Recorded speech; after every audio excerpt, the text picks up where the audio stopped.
Kuya, nasan ka na? Kanina pa to nakapick up pa. Masungit na sabi ng babaeng customer mula sa kabilang linya. Napangiwi si Kokoy habang nakasuksok ang cellphone sa pagitan ng helmet at ng kanyang tenga. Nakatigil ang motor niya sa gitna ng makipot na eskinita. Pawis na siya kahit kakasimula pa lang ng araw. Pakiramdam niya, minamalas na naman siya kaagad. Hindi pa siya nakakabiyahe ng maayos, may reklamo na. Malapit na po ma'am, traffic lang sa kanto. Sagot ni Kokoy. 2 minuto lang, nandyan na ako. Huwag nyo lang i-cancel kasi sayang din sa side ko. Papasok na ako sa street ninyo. Kanina mo pa sinasabi yan, sagot ng customer. Nagugutom ng mga bata dito oh. Baka naman umiikot ka pa kung saan. Cancel ko na lang to kung hindi ka pa dumating. Napairap si Kokoy. Naiinis siya pero kailangan niyang magtimpi. Alam niyang isang cancel lang, bawas na agad sa rating niya. Kapag bumaba ang rating, mas kakaunti ang bookings. Mas kakaunti ang bookings, mas gutom siya at hindi niya mababayaran ang mga dapat na mabayaran. Ma'am, pasensya na talaga.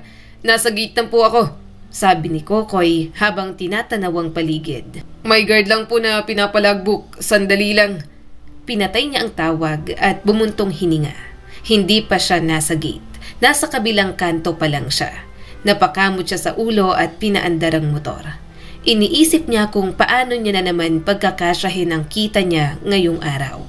Halos wala na siyang laman na pera sa wallet. Pagdating sa gate ng subdivision, hinarang siya ng guard. Boss, delivery? Tanong ng guard.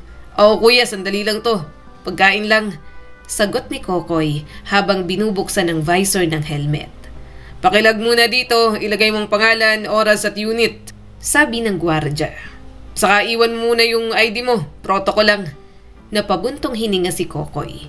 Pakiramdam niya, bawat minuto, bawas sa kita. Bawat hintay, lugi siya. Pero wala siyang choice. Ang hirap nitong hanapin. Reklamo ni Kokoy at sinabayan na lang ng tawa. Baka mag-cancel na yung customer na nag-order. Sobrang mainipin. Ngumiti naman ang guard. Pagpasensyahan mo na, marami talagang maarte at mainipin dito. May mga pera kasi, kaya ang baba ng tingin sa mga mas mababa sa kanila. Gusto yata nilang lumipad ka kapag nagdi-deliver. Napatawa si Kokoy kahit naiirita siya. Napakamot siya sa ulo. Minsan, mas okay pang makipagbiruan kaysa ang mainis. Wala rin naman siyang mapapala. Kuya, kung kaya ko lang lumipad, matagal ko nang ginawa. Sagot ni Kokoy. Siguro may pakpak na tong motor ko.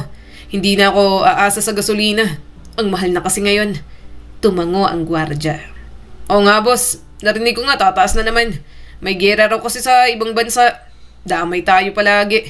Hirap ng Pilipinas. Dami pang nakaupo ng mga walang kwenta. Kumukurakot ng kumukurakot. Ending, nga tayong lahat. Napabuntong hininga si Kokoy. Aware din siya roon. Kahit gusto niyang isipin lang ang sarili kung paano makakasurvive sa mundong yon. Subalit hindi maikakaila na dagdag sa pahirap ng buhay ang gobyernong mayroon sila. Hanggang high school lang ang natapos ni Kokoy. Pero naiintindihan niya na may epekto yon kaya mas lalong mahirap ang buhay. Yun kasi ang hindi maintindihan ng ibang Pilipino. Ang kahalagahan sa tamang pagboto. Kaya kapag botohan, kahit inip na inip siya at siksikan, bumuboto talaga siya kasi gusto niya rin ng maayos na pamamahala. Pero iniisip niya kung may pag-asa pa ba. Sa dami ng nakaupo, parang halos lahat, pare-pareho na lang ang mga hasang. Hindi na gobyerno para sa ikabubuti ng mga tao ang tingin ni Kokoy. Kapag nanonood siya ng balita sa TV, parang isang sindikato na lang yon na nag-uusap ng formal. Kunwari ay may sistemang maganda, pero ang sistema para lang sa pagpapahirap sa mga tao. Kuya, kahapon nga nagpagas ako. Kalahati agad ang kinain sa kinita ko. Reklamo na lang ni Kokoy. Parang nagtatrabaho lang ako para sa gasolina. Ako yung rider pero gasolina yung kumikita. Tumawa naman ang guard. Ganun talaga boss, diskarte lang. Baka bukas mas okay. Hindi sumagot si Kokoy. Alam niyang hindi rin naman sigurado yon. Sa isip niya, pare-pareho lang ang araw. Parehong hirap, parehong pagod at parehong kulang ang kita. Pagkatapos mag-logbook, pinaandar niya na ang motor at pumasok sa subdivision. Huminto siya sa harap ng bahay ng customer. Mabilis niyang kinuha ang paper bag at kumatok sa gate. Lumabas ang babaeng customer at mukhang inis. "Ang tagal mo, kanina pa to, malamig na siguro ang pagkain." Ngumiti si Kokoy kahit naiirita. "Pasensya na po talaga, traffic po talaga sa kanto. Pero mainit pa naman po yan, kakakuha ko lang." Tiningnan ng customer ang pagkain. "Sige na nga, next time agahan mo, gutom na kasi ang mga bata, kawawa naman sila." Tumango si Kokoy. "Opo, noted po. Ingat po kayo, salamat sa order." Pagbalik niya sa motor, bumuntong hininga siya. Tiningnan niya ang app. Maliit lang ang kita. Halos wala pa sa kalahati ng 1 litro ng gasolina. "Grabe, ganito na lang palagi," bulong ni Kokoy. "Pagod ka buong araw tapos ganito lang. Hindi ka pa kumakain, kulang na agad." Pinindot niya ang next booking. Habang umaandar, naramdaman niyang init ng araw. Tumutulo na agad ang kanyang pawis. Pakiramdam niya, hindi pa nagsisimula ang araw, pagod na siya.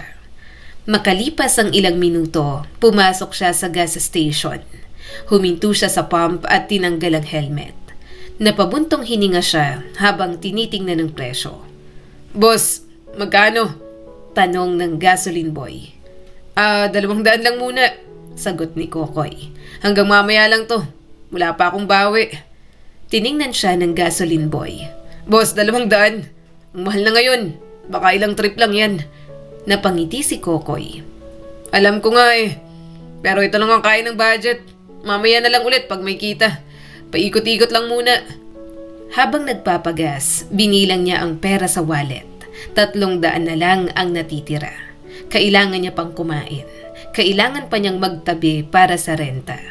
"Ganito na lang palagi," bulong niya. "Gasolina, pagkain, renta, wala nang matitira. Parang nagtatrabaho lang ako para mabuhay kinabukasan." Tinanggap niya ang sukli at umalis. Habang nagmamaneho, napansin niyang may nagchat sa kanya. Isa sa mga kachat niyang babae.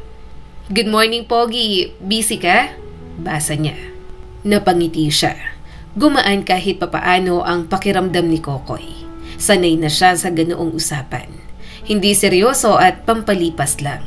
Agad siyang nag-reply. "Delivery lang. Ikaw, mamaya free ako. Gusto mo magkape? Sagot ko, murang kape." Sumagot agad ang babae. "Libre mo ha. Lagi mo sinasabi yan. Hindi ka naman sumisipot."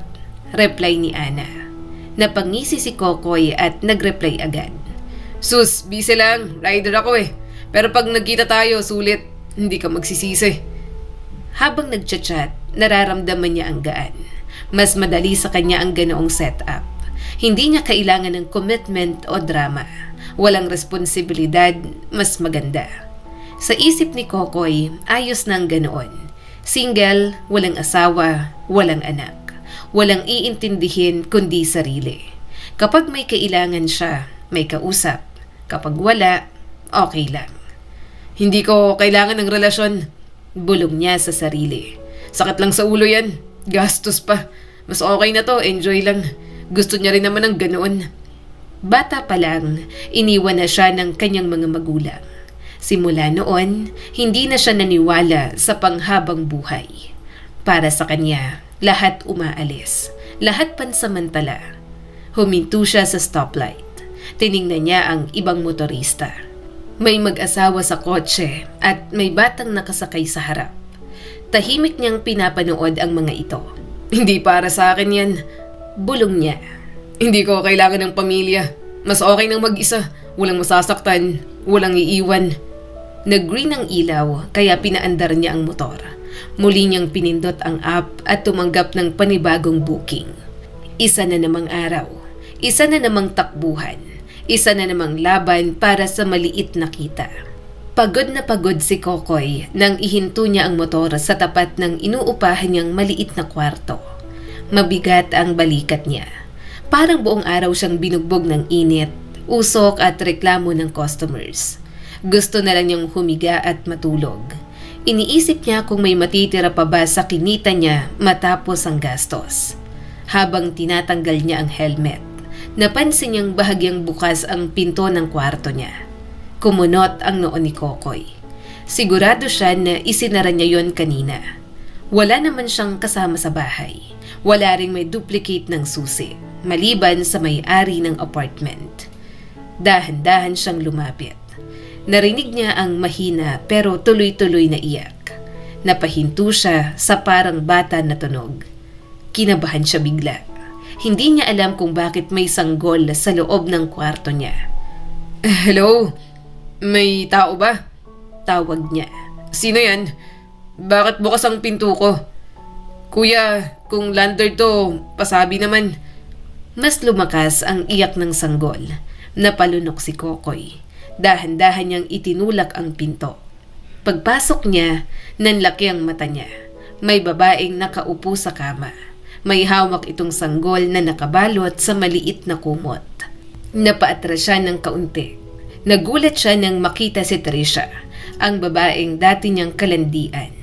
Matagal-tagal din silang naging magkalandian, kaya nabigyan niya pa ito ng duplicate key. Para kapag uuwi siya, nakahain na ito sa kanyang kama. Medyo wild kasi si Trisha sa kama. "Trisha," sabi niya rito. "Ikaw yan? Nakakagulat ka. Akala ko kung sino. Bakit ka nandito? Ano yung hawak mo? May anak ka na?" Tumingin sa kanya si Trisha. Pagod ang mukha nito. Mukhang puyat at medyo maputla rin. Nanginginig ang labi habang inaalo ang umiiyak na sanggol. "Kokoy, buti dumating ka na," sabi ni Trisha. "Kanina pa ako naghihintay dito. Hindi ko alam kung saan ka pupuntahan. Wala rin akong ibang malapitan." Napakunot ang noo ni Kokoy.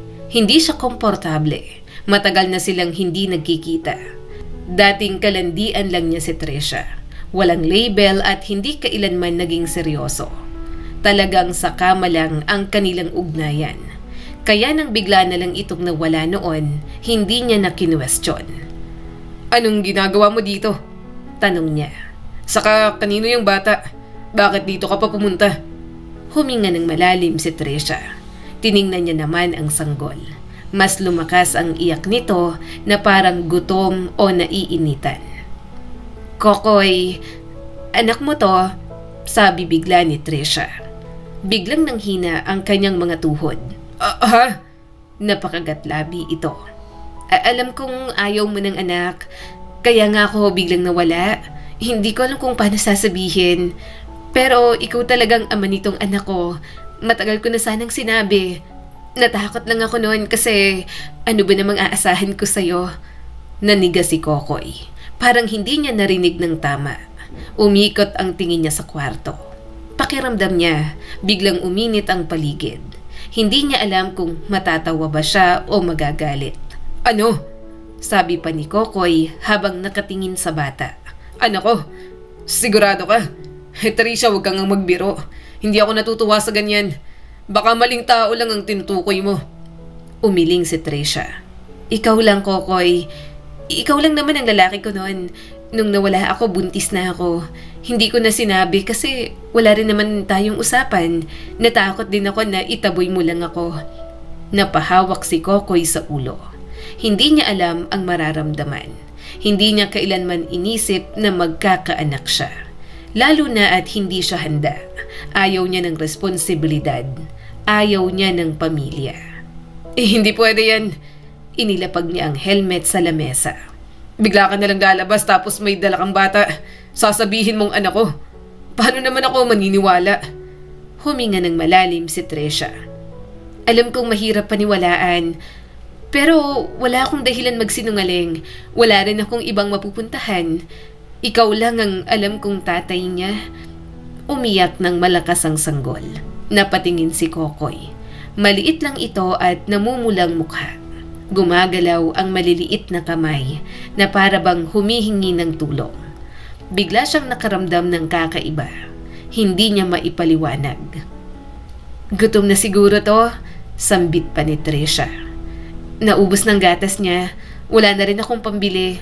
Kaya nga ako napunta dito. Hindi ko na alam kung anong gagawin." "Bakit ngayon ka lang nagpakita?" tanong niya.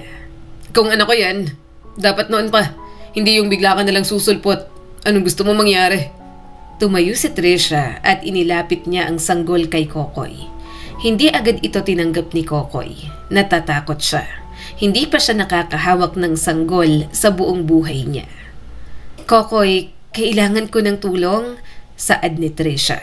May trabaho ako sa Bicol. 1 week lang. Babalikan ko agad.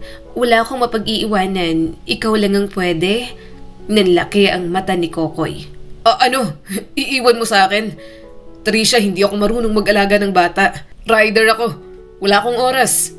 Paano ko to aalagaan? Huminga ng malalim si Trisha. 1 linggo lang. Please, Kokoy. Kapag hindi ko to naiwan sa'yo, baka kung saan ko nalang iwan. Ayoko mangyari yon.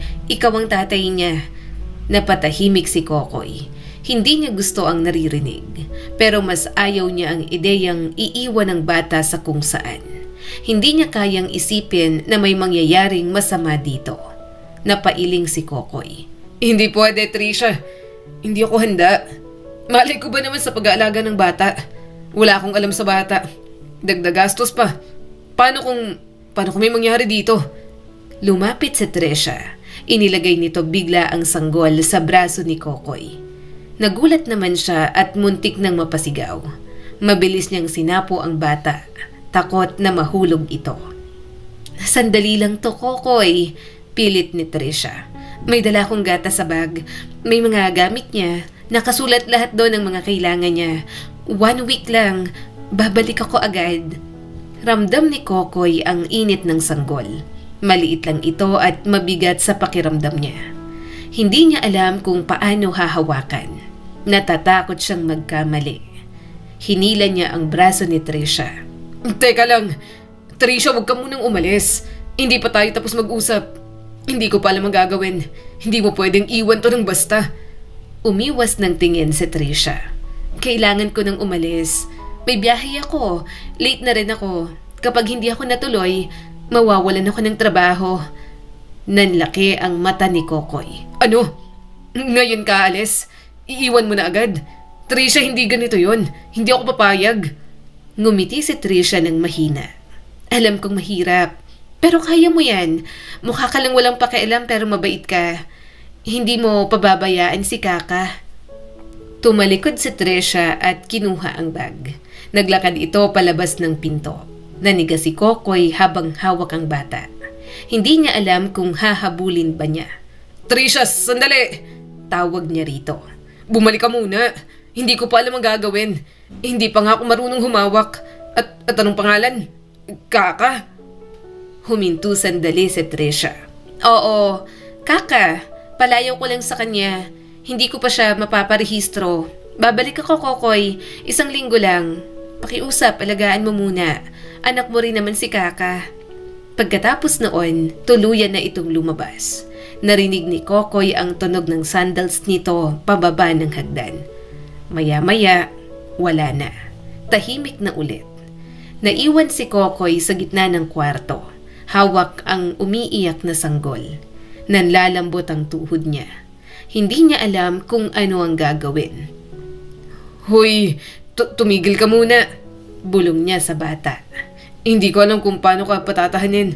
Wala akong experience dito. First time ko to. Mas lumakas ang iyak ng sanggol. Napapikit si Kokoy. Natataranta siya at inaalog-alog ng bahagya ang bata. Shh! Sandali lang. Huwag ka muna umiyak. Hanapin ko yung gatas mo. Sandali lang ha. Tumingin siya sa kama. May maliit na bag doon. Mabilis niya yung binuksan. Nakita niya ang bote, gatas at lampin. Napabuntong hininga siya. Grabe, iniwan talaga. Bulong niya at maingat na inilapag ang anak niyang si Kaka. 1 linggo raw. Sana bumalik ka talaga. Hindi ko kaya to kung matagal. Kapag hindi ka bumalik, lagot ka sa aking babae ka. Kala ko ba nagpipils ka? Binilahan pa kita tapos mabubuntis ka pala. Ang tanong bunga, itong si Kaka. Umupo siya sa kama. Tinitigan niya ito. Unti-unti, tumigil ang pag-iyak ng bata at parang napagod. Anak ko ba talaga to? Bulong ni Kokoy. Hindi pa nga ako handang maging boyfriend. Tatay pa kaya? Ano na to, Kokoy? Tahimik siyang napahiga. Sa unang pagkakataon, parang may nakasalalay sa kanya. Hindi niya gusto ang pakiramdam, pero hindi rin niya maiwan. 1 linggo lang, sabi niya sa sarili. Pagbalik niya tapos na, ibibigay ko na agad. Hindi ako pang pamilya, hindi ako para dito. Pero habang tinitingnan niya si Kaka, may kakaibang awa siyang naramdaman. Wala itong kalaban-laban, wala rin itong alam sa gulo. Siya lang ang hawak nito ngayon. Okay, sandali lang, bulong ni Kokoy sa bata. Ako munang bahala hanggang bumalik ang nanay mo. Huwag ka lang iiyak masyado. Hindi ako sanay sa ganito. Paninindigan niya muna ng 1 linggo. Mabilis lang naman yon. Subalit, sino bang may sabi na madaling mag-alaga ng isang bata? Hoy, Kaka! Bakit ayaw mong tumigil? Tanong ni Kokoy habang hawak ang umiiyak na sanggol. Napainom na kita. Napalitan ko ng lampin mo. Ano pa bang kulang? Hindi ko na alam ang gagawin ko. Hindi tumitigil ang iyak ng bata. Mas lumakas pa yon. Ramdam ni Kokoy ang kaba. Pakiramdam niya may mali siyang ginagawa. Iniangat niya ang bote ng gatas at tiningnan yon. Hindi niya alam kung tama ba ang timpla. Basta nilagyan niya lang ng tubig at powder. Sandali lang, baka mali ito, bulong ni Kokoy. Hindi ko alam ng ratio nito. Wala namang instructions na malinaw. Basta, nilagyan ko lang ng 2. Muling umiyak ang sanggol. Napangiwi si Kokoy. Pakiramdam niya, lalo niyang napapasama. Sige na nga, gagawa ulit ako. Huwag ka muna umiyak. Kinakabahan na ako. Baka mapagalitan pa ako ng nanay mo. Dahan-dahan niyang inilapag ang sanggol sa kama. Pero mas lumakas ang iyak ni Kaka. Nataranta siya agad. Sandali lang. Huwag kang ganyan. Nandito lang ako. Hindi kita iiwan. Sandali lang. Gagawa lang ako ng gatas mo. Habang nagtitimpla si Kokoy, nanginginig ang kanyang kamay. Hindi siya sanay sa ganoong sitwasyon. Wala siyang alam sa pag-aalaga. Lahat ay bago sa kanya. Tama ba tong dami ng tubig? Bulong niya. Baka malunod ka naman sa dami. Baka kulang naman sa gatas. Grabe, ang hirap pala nito. Binalikan niya ang sanggol at sinubukang painumin. Umiyak pa rin ito. Napapikit si Kokoy. Parang gusto na niyang sumuko. Hindi ko na kaya to. Hindi ako pang tatay. Hindi ako pang bata. Sana bumalik agad ang nanay mo. Lumipas ang ilang oras. Gabi na. Hindi pa rin natutulog ang sanggol. Pagod na si Kokoy. Namumula ang mata niya. Gusto na niyang humiga. Pwede bang matulog ka na? Kahit sandali lang Antok na ako. Buong araw pa ako magdi-deliver bukas. Karga niyang bata habang paikot-ikot sa maliit na kwarto. Mabigat na sa braso niya at pawis na rin siya. Sumasayaw-sayaw na siya para lang mahele si Kaka. Ganito ba talaga to? Hindi ba natutulog ang mga baby? Parang walang off switch. Kanina pa to umiiyak. Napaupo siya sa kama. Inalalayan niya ang ulo ng sanggol. Unti-unti, humina ang iyak nito. Napangiti si Kokoy ng bahagya. Ayun, tahimik ka na. Buti naman, Kaka. Akala ko hindi ka natitigil. Ganitong karga bang gusto mo? Hindi siya gumalaw. Natakot siyang magising ang sanggol. Kahit sumasakit na ang likod niya, tiniis pa rin ni Kokoy. Okay lang, dito na lang tayo. Bulong niya. Hindi na ako gagalaw. Matulog ka lang. Kahit ako, hindi na rin gagalaw. Maya-maya, nakatulog ang sanggol. Pero si Kokoy gising pa rin. Hindi siya makaposisyon. Hawak niya pa rin si Kaka. Grabe, ganito pala to. Hindi ka pwede matulog basta. May hawak ka palagi. Parang may nakaasa sa'yo. Naramdaman niya ang bigat ng responsibilidad. Hindi lang basta laro. Hindi lang basta 1 week. Buong oras may iniisip siya. Kaya nga simula pa lang, ayaw na talaga ni Kokoy. Makalipas ang ilang oras, nagising na siya. Maliwanag na ang paligid. Nanlaki ang mata niya dahil tanghali na. Patay, late na ako. May deliveries pa ako. Paano na to? Tiningnan niya ang sanggol. Tulog pa rin. Hindi niya alam kung iiwan ba niya. Kinakabahan siya at gulong-gulo na. Hindi kita pwedeng iwan, bulong ni Kokoy. Paano kung magising ka? Paano kung umiyak ka? Wala namang mag-aalaga. Napabuntong hininga siya. Wala siyang choice. Kinuha niya ang maliit na kumot at binalot ang sanggol. Sasama ka na lang sa akin. Wala akong ibang option. Huwag ka lang iiyak sa biyahe. Baka mabangga pa tayo. Isinuot niya ang sling bag sa harap. Maingat niyang inilagay ang sanggol gamit ang kumot. Kinabahan siya roon. Iniisip niya na kailangan yata na baby carrier ang bilhin niya. Pero 1 linggo lang naman si Kaka. Bakit pa siya bibili? Okay ka lang ba? Bulong niya. Huwag kang gagalaw masyado Hindi ako sanay magmaneho na may karga. Mabuti na lang, medyo malaki-laki ka na. Medyo kaya naman siguro ng buto mong biyahe. Lumabas siya ng kwarto, bit-bit ang sanggol at kanyang helmet. Pinaandar niya ang motor. Maingat siyang nagmaneho. Mabagal ang takbo niya dahil takot na maalog si Kaka. Dahan-dahan lang tayo, bulong niya. Hindi pwedeng mabilis. May sakay akong mahalaga, kahit malate na ako. Tumunog ang app. May booking at tinanggap niya agad. Wala siyang choice. Kailangan niya ng pera. Pagdating sa restaurant, bumaba siya habang nakasabit sa kanya si Kaka. Nagulat ang staff nang makita siya. Sir, may baby ka? Tanong ng cashier. Magdi-deliver ka niyan? Hindi ba delikado? Napakamot si Kokoy. Wala kasing mag-aalaga. Saglit lang to. Binilin kasi sa akin. Walang pwedeng magbantay. Kuha lang ako ng pagkain tapos aalis na agad. Tumango ang cashier at inayos ang sombrero ng kanyang anak. Ingat ka. Huwag mong pabayaan, kawawa naman. Takpan mo rin sa init. Kinuha niya ang order at umalis. Maya't maya ay inaayos niya rin ang sombrero ni Kaka. Nakaharap naman ito sa kanyang dibdib kaya hindi gaanong mapupuwing. Pagdating sa address, tumawag agad si Kokoy. Hello po, delivery. Nasa labas na po ako. Pwede, pababa na lang. May dala kasi akong baby. Tahimik sandali ang customer. May baby ka? Bakit may baby? Rider ka hindi ba? Napabuntong hininga si Kokoy. Opo, rider po. Pinagbilin lang sa akin. Hindi ko kasi maiwan Pasensya na kung mabagal. Lumabas ang customer. Nakita nito ang sanggol at napailing ito. Ang hirap niyan. Ba't ka pa nag-deliver? Dapat pahinga ka muna. Baka makasama sa baby mo. Ilang months na ba siya? 6 months? Ngumiti si Kokoy. Opo, 6 months na. Wala kailangan kumita. May gatas pa to. May bibilhin pa. Tinanggap ng customer ang pagkain. Sige, ingat ka. Kawawa yung bata. Mukhang pagod na rin. Eto ang tip. Gamitin mo pagbili ng gatas ng anak mo para maaga kayong makauwi. Tumango si Kokoy. Salamat po. Ingat din. Pagbalik niya sa motor, napatingin siya kay Kaka. Tahimik lang ito habang nakatingin sa kanya. Pasensya ka na. Hindi kita mapahinga. Kailangan talagang kumita. Pareho tayong kailangan mabuhay. Pero huwag ka mag-alala. Gagamitin ko tong tip ng customer para may gatas at diaper ka. Ang luka-luka naman kasi ng nanay mo.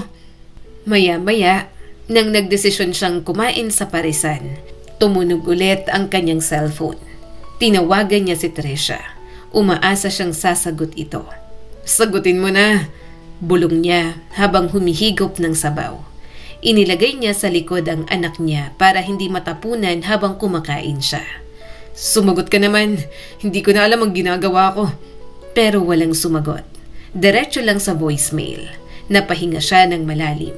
Trisha, nasan ka? Ang hirap nito, hindi ko kaya mag-isa.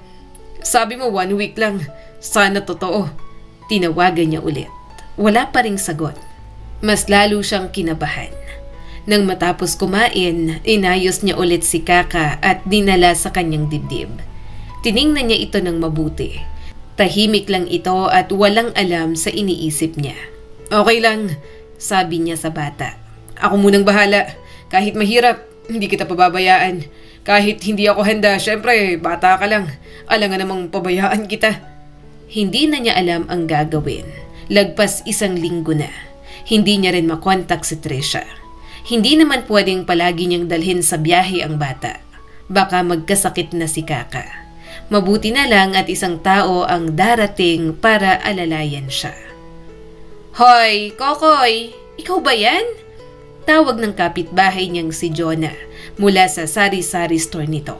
Grabe, 1 linggo na kitang nakikitang may kargang bata. Hindi pa rin bumabalik yung nanay? Hindi ka ba nahihirapan? Napahinto si Kokoy sa tapat ng tindahan. Pawis na siya. Karga niya ang sanggol habang nakasabit sa braso ang helmet. Ramdam na ramdam niya ang pagod sa buong araw. Hindi pa bumabalik sagot ni Kokoy. Sabi niya 1 week lang, pero lagpas na ngayon. Hindi ko na rin siya matawagan. Nag-aalala na nga ako. Lumabas si Jonah sa tindahan. Tiningnan nito si Kaka. Lumambot ang mukha nito at halata ang awa. Maya-maya ay sinubukan na nitong patawanin ang anak niya. Bahagyang pinisil ni Jonah ang pisngi ni Kaka. Ang liit pa nito, ilang buwan na ba? Hindi ka ba natatakot mag-alaga? Napakamot si Kokoy sa ulo. Hindi ko nga alam Basta iniwan lang sa akin. Wala pa nga akong alam sa pangalan nito. Kaka lang ang sabi niya. Hindi ko alam kung nickname o ano. Kumunot ang noo ni Jonah. Kaka? Parang hindi naman pangalan yan. Baka nickname lang. Hindi mo ba tinanong ang buong pangalan? Napailing si Kokoy. Hindi na ako nakapagtanong. Bigla na lang kasing umalis. Ang sabi niya, wala pang ang birth certificate. Hindi ko na muna iniisip. Ang iniisip ko, mapakain ko lang at maalagaan. Tahimik na tiningnan ni Jonah ang bata. Napansin nitong medyo pawis si Kaka. Kinuha nito ang maliit na pamaypay sa tindahan. Kokoy, mainit sabi ni Jonah at tinanggal ang nakabalot kay Kaka. Hindi pwede laging nakabalot. Pawisan yan. Dapat may lampin lang. Saka kailangan mo rin punasan ng leeg niya. Tignan mo nga namumuo na ang libag. Napaliguan mo na ba? Napatingin si Kokoy. Hindi pa. Pinupunasan ko lang. Hindi ako marunong magpaligo. Saka akala ko kailangan laging nakabalot. Natatakot akong lamigin. Wala akong alam sa ganito. Ngumiti si Jonah. Nagyaya kasi ako dati. Sanay ako sa baby. Turuan kita. Kawawa naman kung mali ang ginagawa mo. Napahinga si Kokoy.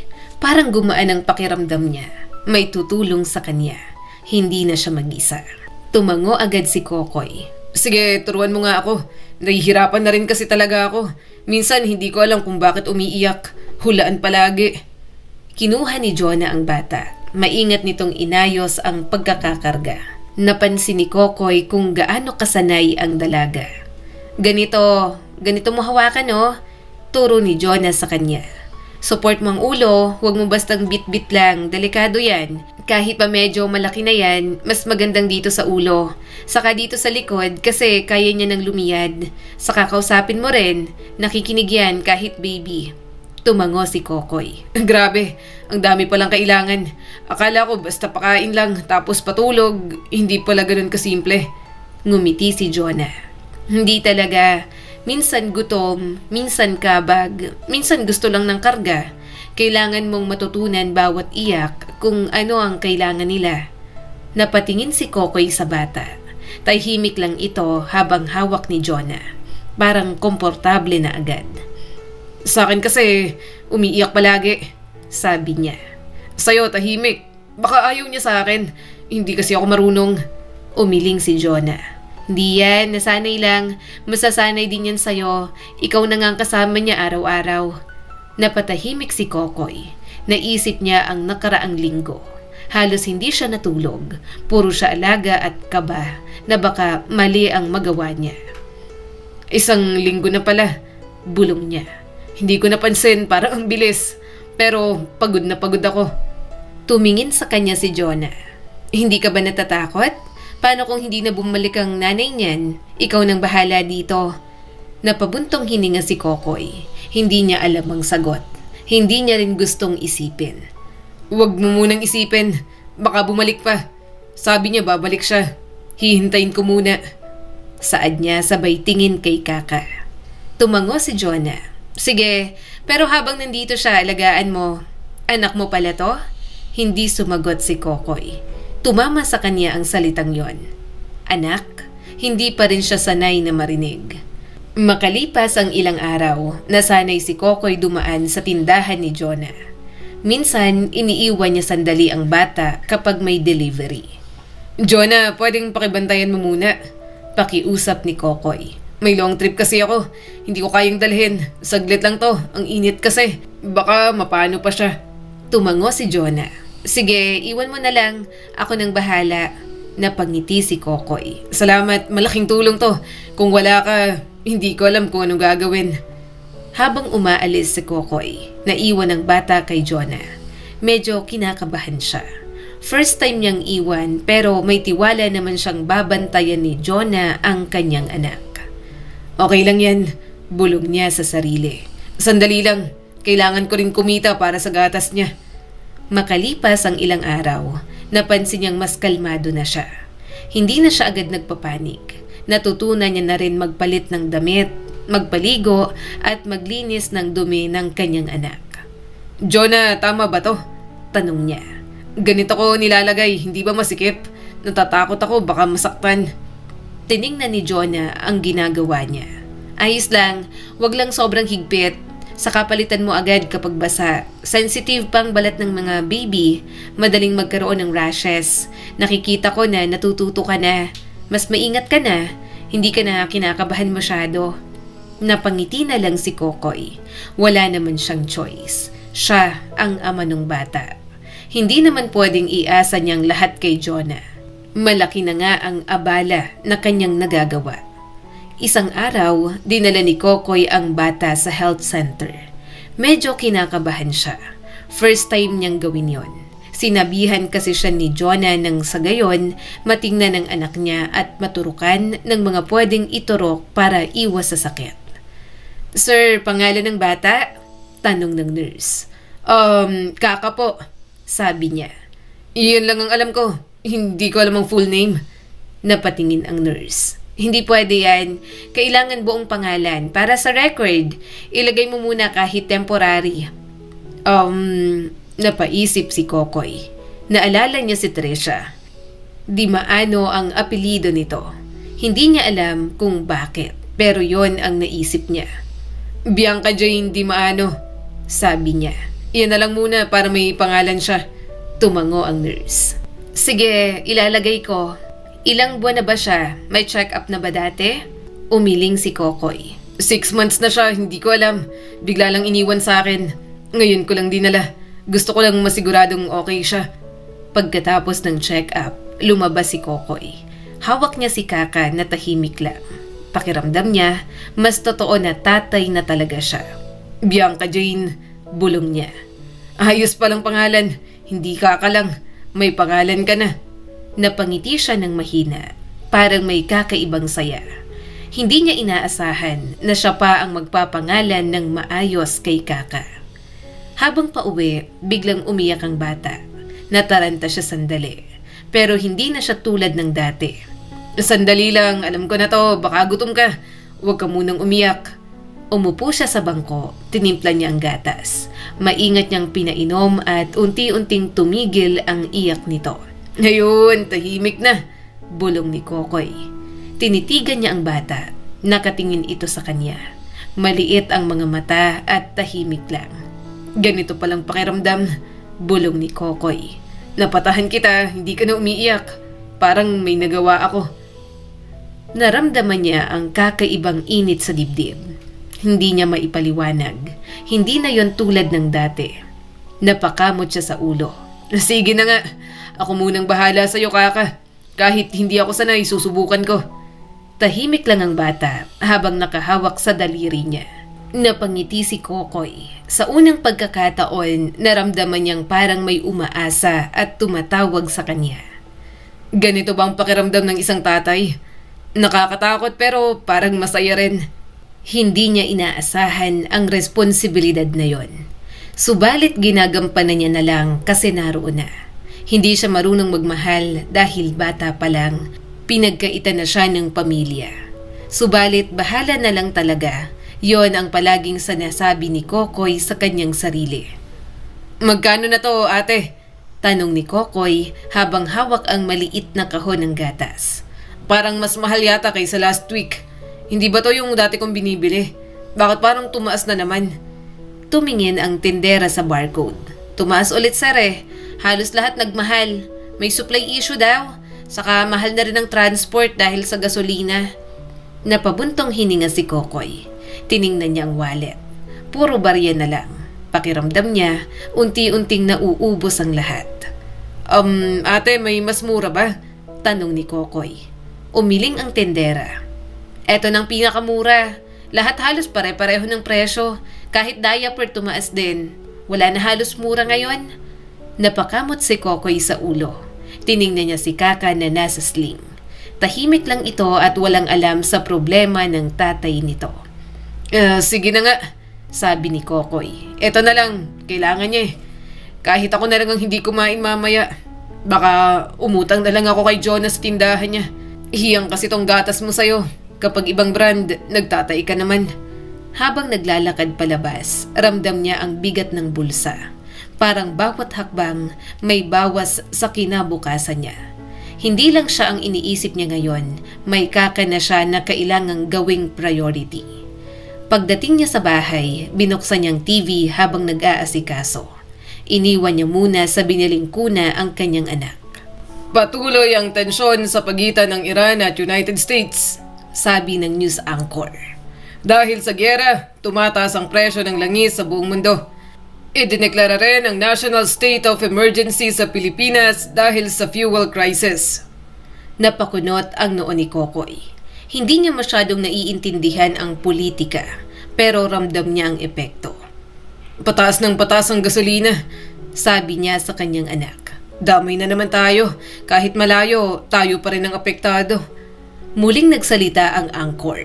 Inaasahan pa ang patuloy na pagtaas ng presyo ng basic goods. Pinapayuhan ng publiko na magtipid. Napatawa si Kokoy ng mahina. Parang wala na siyang maititipid. Magtipid pa? Bulong niya. Ano pang titipirin ko? Gasolina, gatas, diaper. Wala na akong pwedeng bawasan. Nilipat niya na lang ang TV at ikinonek sa cellphone para makapanood ang kanyang anak. Huminga siya ng malalim. Kailangan pa rin niyang kumita.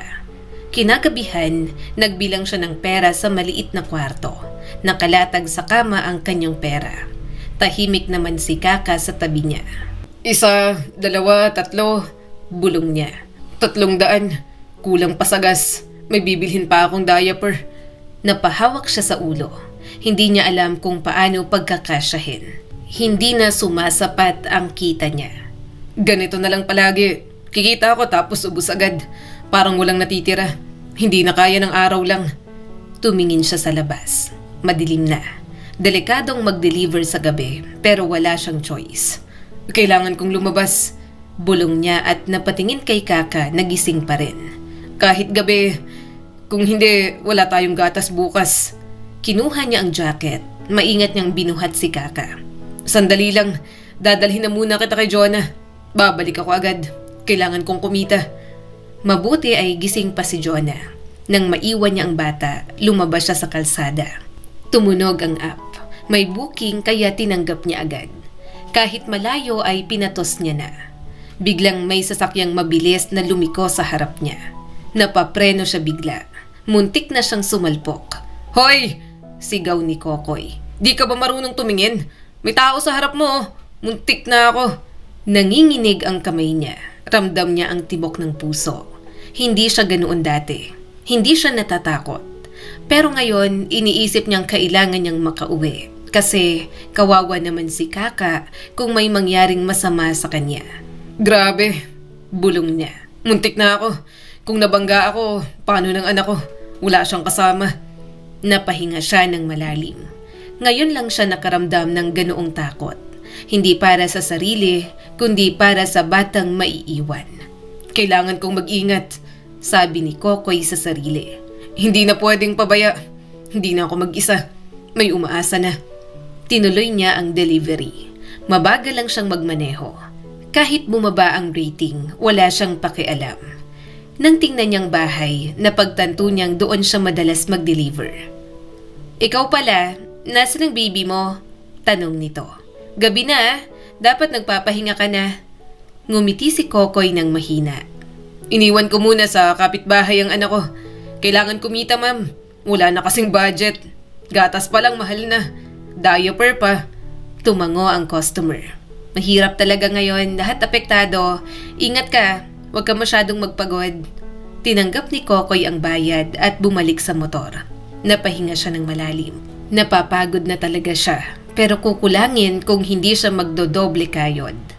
Namalayan niya na lang na lumipas na pala ang mga taon. Sa kanya na pala lumalaki si Kaka. Hindi naging madali ang mga taon na kasama niya ang bata. Naging sakitin ito kaya palagi niyang naisusugod sa ospital. Nababaon siya minsan sa utang pero kinakaya niya naman. Ang mahalaga, hindi siya maubusan ng pera kapag isusugod ito sa ospital. Palagi siyang may handa. Kaka, dahan-dahan lang sa pagtakbo, sabi ni Kokoy habang hinahabol ang 4 na taong gulang na anak sa maliit na eskinita. Madudulas ka dyan, basa pang lupa. Huwag ka masyadong malayo sa akin. Tumawa si Kaka habang hawak ang maliit na bola. Papa, bilis mo kasi. Hindi mo ako mahuli. Tingnan mo, kaya ko tumakbo. Hindi ako madadapa.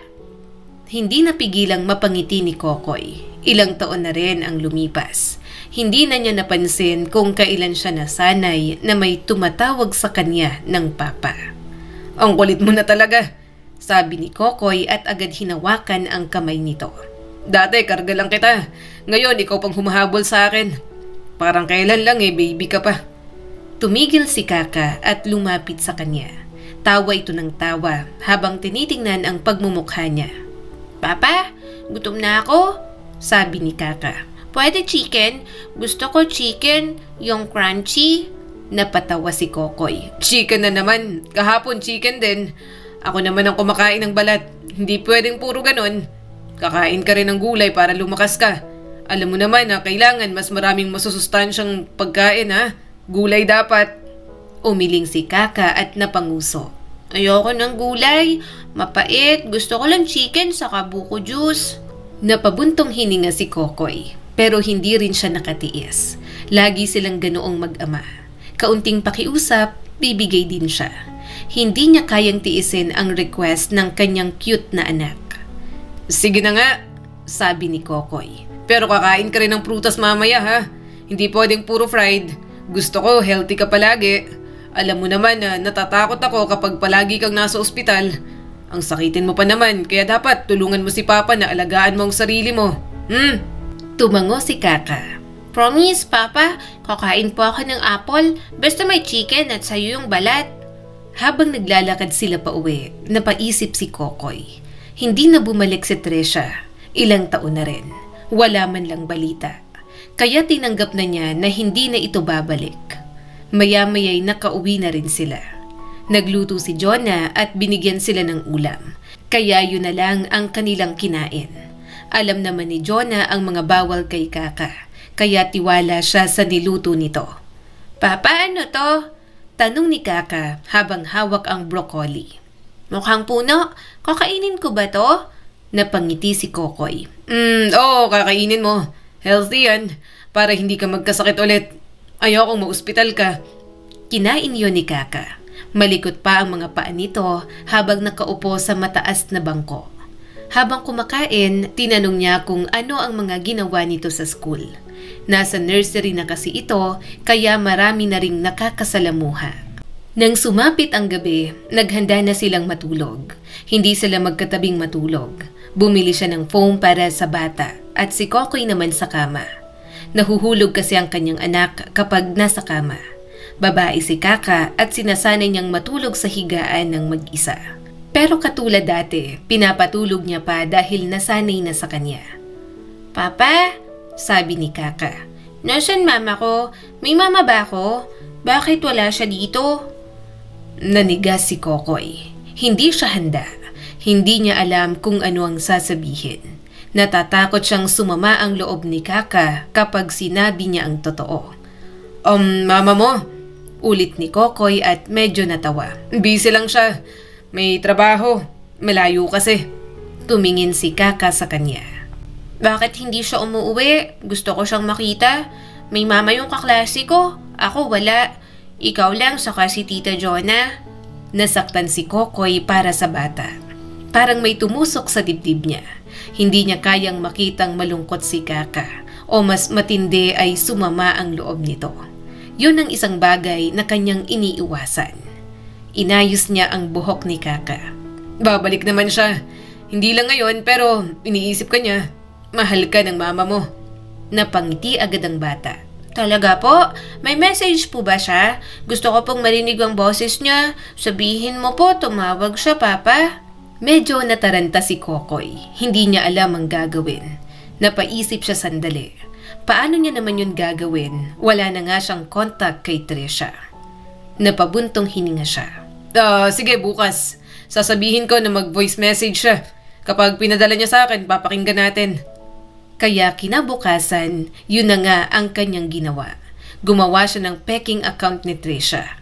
Naghanap ng mga picture na mayroon siya at nag-send ng voice message. Gumamit na lang siya ng mga app na pwedeng magpabago ng boses niya. "Hey anak, si mama to," bulong ni Kokoy sa recording. Miss na kita, magpakabait ka kay papa ha, babalik ako soon."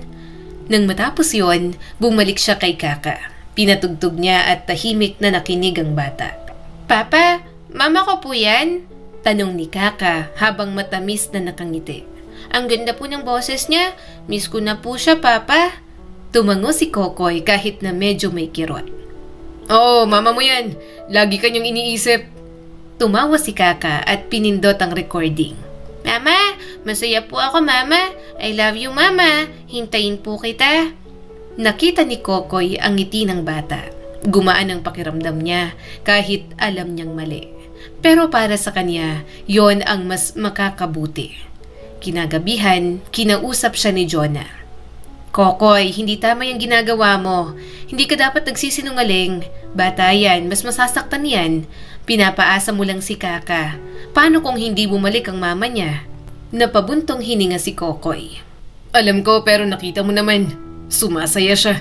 Ayokong makita siyang malungkot. Saka kilala mo si Kaka. Mabilis sumama ang loob kahit sa mga mababaw na bagay. Kaya hanggat kaya kong kontrolin, gagawin ko. Alam mo naman na hindi magandang may dudulot kung sasama ang loob niya." Umiling si Jonah.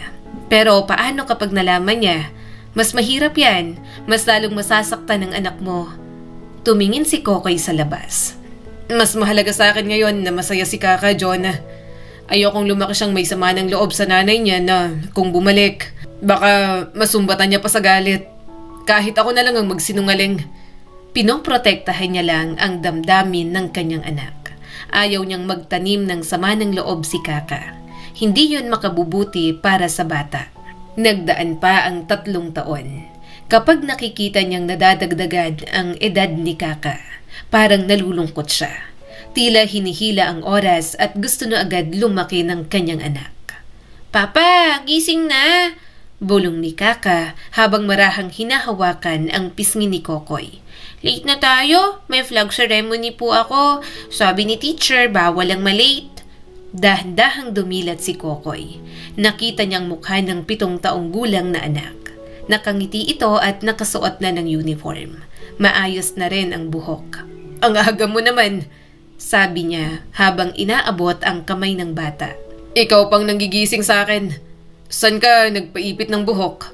"Kay Tita Jonah. Bumaba po ako tapos inipit niya po ang buhok ko." Tumawa si Kaka. "Papa, kasi puyat ka lagi. Nagdi-deliver ka pa sa gabi. Ayoko pong malay tayo. Gusto ko po perfect attendance. Kain ka na po ng pandesal, Papa. Nanghingi po ako kay Tita Jonah." Hindi niya napigilang tumawa. "Nakakahiya ka talaga. Ang aga-aga nang hihingi ka na agad ng pagkain sa kapitbahay. Eto, ang kapal talaga ng muka." Napangiti si Kokoy. Kahit pagod siya, gumagaan ang pakiramdam niya tuwing nakikita niya si Kaka. Parang may dahilan agad siyang bumangon. "Sige, babangon na," sabi ni Kokoy. Bumaba na sa kama si Kaka. "Hintayin po kita." Tumayo si Kokoy at dumiretso sa maliit na lamesa. Pandesal at palaman na itlog ang nandoon. Napailing na lang siya sa ginawang pag-abalan ni Kaka kay Jonah. Umupo si Kaka sa harap niya. "Papa, nanghingi po ako ng almusal para hindi ka na po magluto.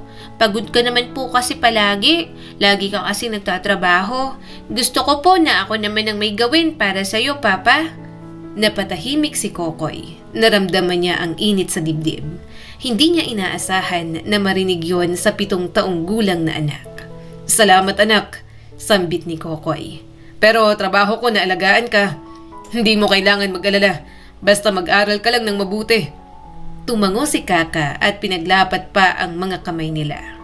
"Mag-aaral po ako. Gusto ko po maging doktor para hindi ko na mag-aalala kapag nagkasakit ako. Saka para kay mama kapag bumalik na siya." Napahinto si Kokoy sandali. Hindi pa rin nawawala sa isip ni Kaka ang mama nito. Hindi siya sumagot at hinayaan na lang sa sariling pantasya ang bata. Tumawa siya habang patuloy sa pagnguya. Sige, magiging doktor ka. Matutuwa ang mama mo. Proud din ako sa'yo. Pagkatapos kumain, sabay silang naglakad papunta sa school. Hawak ni Kaka ang kamay ni Kokoy ng mahigpit. Papa, sundo mo ko mamaya ha? Sabi ni Kaka. Huwag ka malate, gusto ko ikaw agad ang makita. Tumango si Kokoy. Oo naman, lagi naman kitang sinusundo. Kahit may delivery, inuunahan na kita. Hindi kita iiwan at hindi rin kita paghihintayin. Napahalakhak si Kaka. Kaya ikaw ang best, Papa. Yung iba may mama at papa. Ako, ikaw lang po ngayon kasi nasa malayo si mama. Pero okay lang, masaya naman po ako. Napangiti si Kokoy. Kahit mahirap ang buhay, masaya siya sa mga simpleng salita ni Kaka. Parang sapat na yon para mabuhay at magpatuloy. Pagkatapos ihatid, bumalik agad siya sa bahay. Walking distance lang ang bahay nila sa school, kaya pwede namang lakarin. Naligo at nag-asikaso na siya. Nang lumabas, sumakay na siya sa motor at nagsimula sa trabaho. Nang sumapit ang hapon, nakatayo na siya sa gate ng school. Naghihintay na sa paglabas ni Kaka. Dala niya ng motor dahil diretso uwi na naman siya. Tumakbo agad ito papunta sa kanya. Papa! Sigaw ni Kaka. Top 1 ako. Sabi po ni teacher, sa Lunes po ang recognition. May medal daw po ako. Nanlaki ang mata ni Kokoy. Talaga? Top 1 ka? Ang galing mo naman. Proud ako sa'yo. Ang talino mo talaga. Tumawa si Kaka. Nag-aaral po kasi ako. Gusto ko po matuwa ka. Lagi kang pagod. Eto lang po ang regalo ko. Bahagyang natigilan si Kokoy habang sinasakay ang anak niya sa likod ng motor. Parang may kumurot sa puso niya. Hindi niya inaasahan yon. Anak, hindi mo kailangan magregalo. Sabi ni Kokoy habang inaayos ang bag nito sa harap. Masaya na ako na okay ka. Pero salamat at napapahalagahan mo ang mga ginagawa ko. Sobrang proud ako sa'yo palagi, anak. Bago umuwi, bumili na muna sila ng mga pwedeng lutuin at i-stock sa bahay. Noon, hindi siya madalas magluto dahil mag-isa lang siya. Kumakain lang siya sa karinderya. Sapat na yun sa kanya noon. Pero ngayon may anak na siya. Kaya mas pinipili niyang magluto at sinisigurado na masusustansya ang mga hinahaing pagkain. Nang dumating naman ang recognition day, nakasuot si Kaka ng maayos. Nakaupo si Kokoy sa likod at pinagmamasdan ang kanyang anak na kausap ang ilan nitong kaklase. Tinawag ang pangalan nito. Bianca Jane Di Maano, top 1. Tumayo si Kaka. Lumakad papunta sa stage na agad naman niyang sinabayan. Pareho silang nakangiti habang papunta roon. Kinuha niyang medal at isinabit kay Kaka. Napangiti si Kokoy. Parang gusto niyang umiyak. Hindi niya napigilan. Pagkatapos ng program, tumakbo si Kaka sa kanya. Papa, tingnan mo! Sabi ng anak niya. May medal ako para sa iyo to. Ikaw po ang dahilan kung bakit ako nag-aaral. Tumawa siya habang nanginginig ang kamay. Ang drama mo naman, anak. Kakapanood mo yan ng drama sa hapon kasamang tita Jonah mo. Hindi para sa akin ang achievements mo. Para sa iyo to. Pinaghirapan mo to. Sobrang proud ako sa'yo. Ang galing mo, anak ko. Ngumiti si Kaka sa kanya habang naglalakad sila palabas ng covered court. Paglaki ko, bibili ako ng malaking bahay. May sariling kwarto po tayo pareho. May sariling kwarto po kayo ni Mama. Ayoko po na pagod ka kaya dapat nakakapagpahinga ka po ng maayos. Yung may aircon katulad ng kwarto ni Tita Jonah sa tindahan. Tumawa na lang si Kokoy sa mga pangarap ng anak niya. Ang bata pa pero naiintindihan na ang mga magagandang bagay sa mundo. Magpapaginhawa sa mga buhay nilang mag-ama. Saka Papa, dagdag ni Kaka, maglalagay po ako ng ref na maraming pagkain. Hindi ka na magbibilang ng pera. Kain tayo lagi kapag gusto po natin. Napangiti si Kokoy. Ang dami mo namang pangarap. Kaya mo yan. Basta mag-aral ka lang. Tumango si Kaka. Saka kapag may bahay na tayo, uuwi na po si Mama. Makikita niya tayo. Masaya siya. Napahinto si Kokoy. Hindi siya agad sumagot. Pero nakita niya ang saya sa mukha ng bata. Ayaw niyang kontrahin. Gusto niyang habang lumalaki ito na lang mismo ang makarealize sa tunay na nangyari. Baka hindi kayanin ng batang puso nito ang sama ng loob kapag nalamang iniwan lang ni Trisha. Yun lang, matagal na ring napagtanto ni Kokoy na hindi basta maging isang ama kay Kaka. Papa, bakit nakasimangot ka na naman po? Tanong ni Kaka habang nakaupo sa kama. May masakit po ba? O kulang ka lang po sa yakap? Napangiti si Kokoy kahit pagod. Kagagaling lang nila sa ospital. Hawak niya ang reseta na marami na naman. Wala, sagot ni Kokoy. Pagod lang, saka marami ulit gamot. Pero okay lang, basta gumaling ka. Tumayo si Kaka, lumapit ito sa kanya at hinawakan ang pisngi niya. Hindi ka po pwede malungkot, sabi ng bata. Bawal yan, may joke ako, makikinig ka po ha. Napangiti si Kokoy. Sige na, ano na naman yan? Baka corny na naman ha? Tumawa si Kaka at saglit na nag-isip. Ano ang tawag sa baboy na mahilig mag-aral? Eddie, pig yan. Pig yan. Kasi pig tapos matalino. Napatawa si Kokoy. Ang corny mo. Ano namang connect? Hindi ko makuha ang joke mo, anak. Kumuha pa si Kaka ng tape. Dahan-dahan itong dinikit sa ilong at hinila pataas. Tingnan mo, Papa. Oink, oink. Baboy ako. Tatawa ka na? Napatawa si Kokoy ng malakas. Halos mapaluha siya kakatawa sa itsura ni Kaka. Hindi niya akalaing gagawin yon ng anak niya. Pinisil niya ang mukha nito. Ang kulit mo talaga. Tanggalin mo yan. Baka sumakit ang ilong mo. Kita ko ng kulangot mo. Bumungis-ngis si Kaka. Ganyan dapat, Papa. Palagi ka pong tatawa. Ayoko pong malungkot ka. Kahit sakitin ako, okay lang. Basta ikaw masaya ka po. Papa, promise mo po sa akin na palagi mong pipiliin na maging masaya ha. Promise mo po na mawawala lahat ng sakit ko kapag nakita ko pong masaya ka. Bahagyang natigilan si Kokoy. Parang may kumurot sa dibdib niya. Duda pa siya kung kaya niyang palakihin ng maayos ang anak niya. Pero sa nakikita ni Kokoy, mukha namang nagawa niya ng maayos. Tumatawa na ako ah. Sabi niya rito. Sobra pa. Ikaw ng pinaka-funny na baboy. Tinanggal ni Kaka ang tape. Tumawa ulit ito at yumakap sa kanya. Promise, Papa, paglaki ko, bibili ako ng maraming gamot.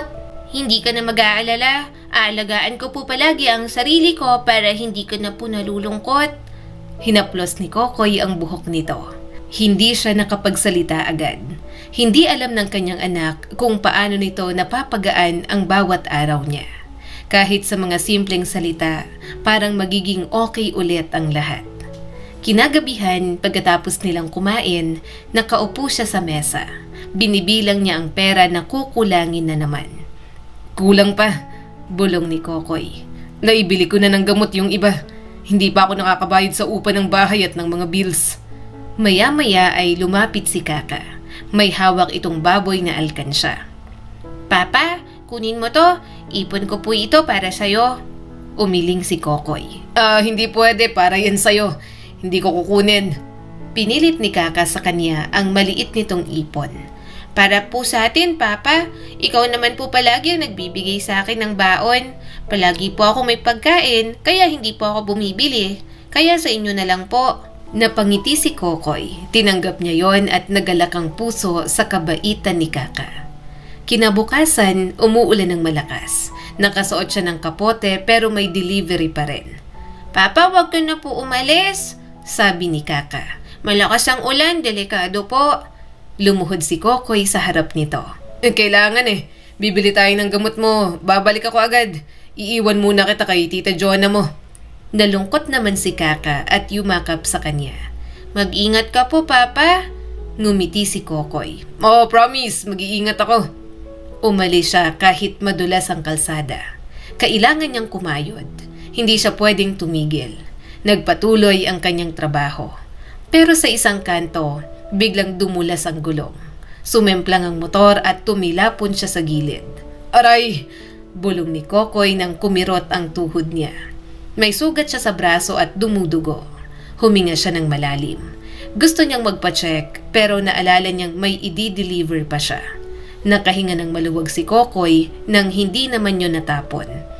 Kaya ko pa, sabi niya at medyo paika-ika habang tinatayo ng maayos ang motor. Hindi pwedeng tumigil. Tinanong siya ng mga nakakita kung ayos lang siya. Pero sinabi niyang ayos lang at pinunasan ang dugo sa kanyang braso. Pinatakbo niya na lang ulit ang motor na parang walang nangyari. Pagkatapos ng ilang oras, natapos din ang deliveries. Dumiretso sa bahay ni Jonah para sunduin si Kaka. Pagbukas ng pinto, sinalubong siya ng kanyang anak. "Papa!" sigaw nito. "Ang tagal mo, miss na po agad kita." Ngumiti si Kokoy kahit masakit ang katawan. "Miss din kita, tara na." Napansin ni Jonah ang sugat niya. Namulang braso at may bahid pa ng pulang mantsa. "Anong nangyari sa'yo?" Mahinang tanong ni Jonah para hindi marinig ni Kaka. "Bakit may dugo ka?" Napatingin si Kokoy kay Kaka. Nakangiti ito at nakatingin sa kanya. "Oh, wala." Bulog niya kay Jonah. "Gasgas lang. Nadulas yung motor na sinasakyan ko kanina. Pero okay lang." Hindi nagsalita si Jonah. Tumingin lang ito at halatang hindi naniniwala. Nagpaalam na si Kokoy. Tahimik naman si Jonah habang paakyat sila sa kanilang inuupahan. Kinagabihan, pinatulog niya na si Kaka pagkatapos pakainin at painumin ng gamot. Nakayakap pa ito sa kanya habang balot na balot ng kumot. Pagkatapos makatulog ng anak niya, naupo muna si Kokoy sa sala. Napagod siya at doon palang ininda ang kumikirot na sugat. Biglang may kumatok. Nang buksan niya yon, si Jonah agad ang bumungad. "Pasok ka," sabi ni Kokoy. "May kailangan ka ba?" Pumasok si Jonah. May dalang first aid kit habang nakakunot ang noo. "Umupo ka, gagamutin kita. Ang tigas ng ulo mo." Umawang ang kanyang bibig sa gulat. Gayunpaman, umupo pa rin si Kokoy. Natatakot siya kay Jonah kapag seryoso. Hindi na siya umimik at tahimik lang itong pinapanood. "Bakit hindi ka nagpatingin?" tanong ni Jonah. "Dumudugo yan. Delikado. Pinabayaan mo lang." Napangiti si Kokoy. "May delivery pa kasi. Saka okay lang, hindi naman malala. Salamat sa pag-aalala, Jonah." Simula noong magkaroon siya ng anak, napalapit na siya kay Jonah. Hindi naman sila gaanong nag-uusap noon kahit magkapit-bahay lang sila. Pero dahil dito siya madalas nagkakautang kapag walang pagkain, kapag kailangan niyang magtrabaho at iwan ng anak, naging malapit sila sa isa't isa at para nang naging pamilya. Single naman kasi ito at walang intindihin sa buhay. Napairap si Jonah. "Hindi malala, ang lalim nito oh. Paano kung na-infect? Paano si Kaka? Alam mo, kumakayod ka ng maigi para sa anak mo, kaya dapat isipin mong mabuti ang kalusugan mo. Kasi kapag katawan mong sumuko, mas lalong kawawa ang anak mo." Napahinto si Kokoy. Hindi siya nakasagot agad. Gumagaan ang kanyang pakiramdam sa bawat pag-aalalang nahihimigan sa boses ng dalaga. Hindi ko naisip," sabi na lang ni Kokoy. "Ang nasa isip ko lang, kailangan ko nang magkaroon ng pera para makabili ng mga gamot niya. Saka alam mo naman na hindi ako pwedeng mawalan ng pera. Hindi pwedeng masaid ang bulusa kasi hindi ko alam kung kailan ko isusugod sa ospital si Kaka." Napabuntong hininga si Jonah. Dahan-dahan itong nilagyan ng antiseptic ang kanyang sugat. "Hindi ka robot, kailangan mo rin alagaan ang sarili mo. Hindi ka pwedeng bumagsak." Napangiti si Kokoy. "Salamat, concern ka talaga sa akin." Napailing si Jonah. "Syempre, kawawa si Kaka kapag may nangyari sa'yo." Napatingin si Kokoy sa dalaga. Sa lapit ng mukha nito, mas napagtanto niya kung gaano ito kaganda. Bahagya siyang napangiti sa mga biloy nitong lumalabas kahit naiinis. "Salamat," sambit ni Kokoy. "Hindi ko akalaing may mag-aalala sa akin." Napatingin din si Jonah. Nagkatitigan sila at parang sandaling tumahimik ang paligid. Narinig na yata ni Kokoy ang lakas ng tibok ng kanyang puso. "Alam mo, hindi ka nag-iisa. Pwede kang humingi ng tulong. Alam mo na palagi akong nasa tabi ninyo ni Kaka. Willing akong tumulong. Parang anak ko na yung anak mo. Halos ako na rin ang nagpalaki. Kahit nga ang haba na ng listahan ng utang mo sa tindahan, hindi ko na sinisingil. Kasi alam ko kung anong ginagawa mo sa perang kinikita mo. Para kay Kaka rin naman yon."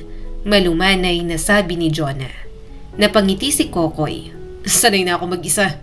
Pero masarap pala pag may nag-aalala na may katulong mag-isip at may dumadamay. Hindi nagsalita si Jonah. Tumagalang ulit ang titig nila sa isa't isa. Kokoy, bulong ni Jonah. Mag-ingat ka lagi. Importante ka sa akin. Napalunok si Kokoy. Parang aalis ng puso niya sa dibdib. Hindi niya inaasahan ang mga salitang yon, lalo na mula kay Jonah. Namalaya niya na lang na marahan niyang inilapit ang mukha rito. Nakita niyang napapikit ang dalaga. Naghihintay sa halik na pareho nilang hinihintay. Pero bago pa maglapat ang kanilang mga labi, biglang may narinig silang ingay. Biglang umungol si Kaka sa kwarto.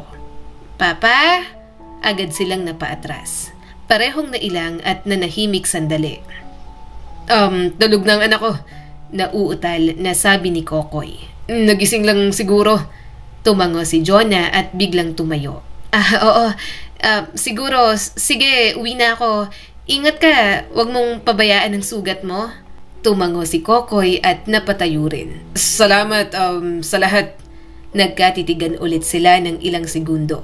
Pero maya-maya'y umiwas ulit ng mga tingin. Nagmamadaling lumabas si Jonah. Naiwan naman si Kokoy sa sala at napahawak sa dibdib. Ang bilis ng tibok, bulong ni Kokoy. Bakit ganito? Napaisip siya saglit at naalala ang mukha ng dalagang naghihintay ng halik mula sa kanya. Napakagatlabi tuloy si Kokoy. Hindi naman mahirap magustuhan si Jonah. Mabait ito at maalaga pa. Pero, sabi niya, nalilito pa rin ako. Hindi ako sanay. Matagal na siyang walang iniisip na babae. Puro anak lang niya at puro trabaho. Hindi naman siya naniniwala sa pag-ibig. Pero bakit ganun ang kanyang nararamdaman? Huminga siya ng malalim at tumingin sa kwarto ni Kaka. Mas maganda na lang yatang itulog ang kalituhang nararamdaman. Hindi ka ba talaga magdi-deliver ngayon? Tanong ni Jonah habang inaabot ang mainit na kape. Sayang din yon. Pero kailangan mo rin magpahinga? Umiling si Kokoy.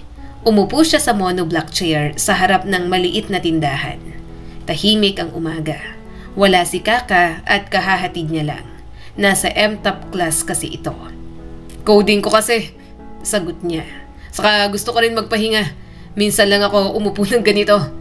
Ayaw mo ba akong makasama? Ngumuso naman si Jonah. Natawa na lang si Kokoy.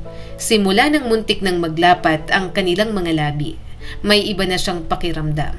Parang pareho lang talaga silang naghihintayan. Mabuti naman, lagi ka kasing nagmamadali. Ngayon kahit papano, relax ka muna. Saad sa kanya ni Jonah pagkatapos ay humigop ng kape. Hinawakan ni Kokoy ang tasa. Humigop din siya habang nangingiti. Kapag tinitingnan niya si Jonah, mas lalo siyang namamangha sa simple lang na itsura nito sa umaga. Ang tahimik, sabi na lang ni Kokoy. Wala si Kaka, parang may kulang. Sanay ako na may madaldal sa tabi ko. Tumawa si Jonah. Mismo agad? Ilang oras lang naman, babalik din yon. Napangiti si Kokoy. Oo, sanay na ako sa boses niya. Kapag tahimik, parang may mali. Tahimik silang dalawa sandali. Kapag nagkukwentuhan sila, parang ang bagal ng oras. Kumakalma ang isip ni Kokoy. Masaya ako na nagkaroon ako ng routine. Kwento niya pa. Dati, magulo lahat. Ngayon may direksyon kahit mahirap. Tumango si Jonah. Nakikita ko, ang sipag mo nga ngayon, lahat ginagawa mo para kay Kaka. Wala akong choice. Siya lang ang meron ako. Siyang dahilan kung bakit ako bumabangon. Maya-maya ay biglang may tumigil na kotse sa tapat. Napatingin si Kokoy nang bumukas ang pinto. At umawang ang kanyang bibig nang lumabas si Trisha. Nanlamig ang katawan ni Kokoy. Parang tumigil ang mundo at hindi siya agad nakagalaw. Trisha, bulong niya. Hindi siya makapaniwala. Akala niya'y hindi na ito babalik. Lumapit si Trisha, nakasuot ng dress. Mukhang maayos na ang buhay at nakatingin ng diretso sa kanya. Kokoy, sabi ni Trisha. Kumusta ka? Matagal na. Hindi agad sumagot si Kokoy. Naramdaman niya ang galit. Halo ng gulat at sakit. Ang sinabi nitong 1 linggo lang, inabot na ng ilang taon. "Bakit ka nandito?" tanong ni Kokoy. "Anong kailangan mo? Bigla ka nalang lumitaw na parang wala kang iniwan ah." Napansin ni Jonah ang tensyon. Tumayo ito at napatingin kay Tresha. "Ako si Tresha," sabi pa ng nanay ni Kaka. "Gusto ko lang makita ang anak ko. Nandito ba si Kaka?" Biglang tumigas ang mukha ni Kokoy. Agad siyang naging protective. Nanay ni Kaka si Tresha. Pero hindi niya alam kung bakit mabigat para sa kanya ang pagdating nito. "Wala siya, nasa school. Bakit mo hinahanap? Bakit ngayon ka lang nagpakita pagkatapos ng ilang taon?" Inis na tanong ni Kokoy.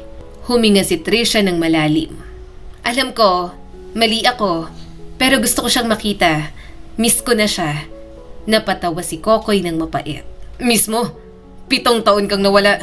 Ni isang tawag wala. Ngayon mismo?" Napayuko si Tresha. "Hindi madali. May mga pinagdaanan ako, pero gusto kong bumawi. Kaya ipakita mo na sa akin ang anak ko. Kukunin ko na siya kasi akin naman talaga siya dapat." Kumunot ang noo niya. Hindi niya lubos maisip ang mga sinasabi ni Tresha. Sa dami ng mga nangyari, babalik na ito na parang wala lang. Umiling si Kokoy. "Hindi ganun kadali. Hindi laruan si Kaka. Hindi pwede na basta bumalik ka lang." "Gusto ko siyang kunin," naiiritang sabi ni Tresha. "Gusto kong makasama. Anak ko siya. Kaya ko na siyang buhayin. May trabaho ako. May maayos na buhay."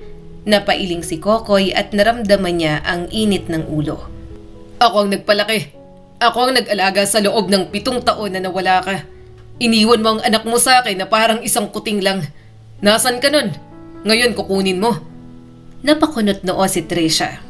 "Anak ko siya. Binabawi ko lang si Kaka. Ako pa rin ang kanyang ina. Gusto ko lang maging parte ng buhay niya." Lumapit si Kokoy at mas lumalim ang boses niya. "Parte? Wala ka sa lahat. Sa milestone niya, sa ospital, sa unang lakad, wala ka." Natahimik si Tresha. Hindi ito makatingin, pero ramdam niya ang galit nito. "Hindi ka basta pwedeng dumating," sabat ni Jonah maya-maya. "Hindi mo alam ang pinagdaanan nila. Hindi laro to." Napatingin sa Tresha kay Jonah at tumaas ang isang kilay. "Sino ka ba? Bakit ka nakikisali?" Hindi naman nagpatalo si Jonah. "Kaibigan nila ako. Nakita ko lahat. Halos ako na rin ang tumayong ina ni Kaka. Kasi nawala ka nalang bigla. Hindi mo pwedeng guluhin ang buhay nila. Nanay ka? Saang banda? Nasaan ka nung kailangan ka niya? Ngayon babalik ka lang. Tapos inaasahan mo na matutuwa kami? Ano ka? Hilo?" Ramdam ni Kokoy ang tensyon kaya hinawakan niya sa braso si Jonah. Ayaw niya na itong makisali. Siya ang re-resolba ng problema niya kay Tresha. Huminga ng malalim si Kokoy. "Mabuti pa umalis ka na. Hindi ko ibibigay sa ang anak ko. Bibigyan kita ng chance na maging ina at makita siya. Pero kung kukunin mo siya sa akin, hindi ako papayag kahit ikaw pa ang kanyang ina." Walang nagawa si Tresha kundi ang umalis. Marahil na pagtanto nito na hindi agad bastang makukuha si Kaka ng ganoon na lang. "Papa, tapos na ako magbasa," masayang sabi ni Kaka habang tumatakbo palabas ng gate. "Perfect ko po lahat. Bibili po tayo ng ice cream." Napangiti si Kokoy. Kinuha niya ang bag ng bata. Tumango lang siya. Sinundo niya ito gaya ng dati at ayaw ipahalata ang nangyari noong nakaraang araw. "Sige," sagot niya. "Pero maliit lang ah. Bawal ka sa malamig. Sabi ng doktor, dahan-dahan." Tumango si Kaka. "Okay lang po kahit kaunti lang." Ramdam ni Kokoy ang gaan ng pakiramdam kapag kausap ng ganoon si Kaka. Ilang araw na siyang balisa matapos bumalik si Tresha. Pero pilit niyang pinapakalma ang sarili. Nakita sila ni Jonah at napangiti. Paakyat na sila nang may tumigil na kotse sa tapat. Bumukas ang pinto at lumabas si Tresha. Nanlamig ang katawan ni Kokoy. Parang bumigat ang hangin. Napahigpit ang hawak niya kay Kaka. "Kaka?" tawag ni Tresha. "Anak!" Natigilan din si Kaka. Napatingin ito at nakilala agad ang mukha ng ina. "Mama, ikaw po ba talaga yan? Ikaw talaga? Tumango si Trisha. Lumapit ito at ngumiti ng pilit. Naluluha ito at bakas ang pangungulila sa mukha. Ako to, sabi pa ni Trisha. Mama mo, miss na miss kita. Biglang tumakbo si Kaka. Yumakap agad kay Trisha ng mahigpit. Mahinang humikbi ang bata. Mama, bumalik ka na. Sabi po ni Papa babalik ka. Totoo pala. Parang may kumurot sa dibdib ni Kokoy. Hindi siya nakagalaw. Nakatitig lang siya sa mag-inang nagyayakapan.